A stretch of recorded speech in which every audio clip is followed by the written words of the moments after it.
Này để khắc phục cái lỗi mà báo động của cái máy máy đây là máy Fable ha, XK Fable, thì các bạn sẽ gắn cái miếng này vào ha, cái miếng này vào. Rồi ở đây mình sẽ nhấn menu vào ha, báo động nhấn menu vào, các bạn chọn kiểm soát truy cập này. Rồi ở đây mình sẽ kiểm soát truy cập này, rồi mình tùy chỉnh kiểm soát ha. Thì ở đây nó có cái mục là loại cảm biến này, thì các bạn đỡ không ha. Rồi xong rồi mình sẽ cảm biến đỡ không, rồi mình ở đây nó sẽ có cái mục là báo động này, các bạn tắt đi ha.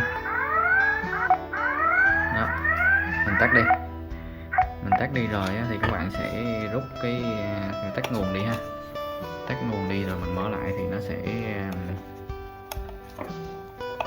mất cái chế độ đó cho mình ha.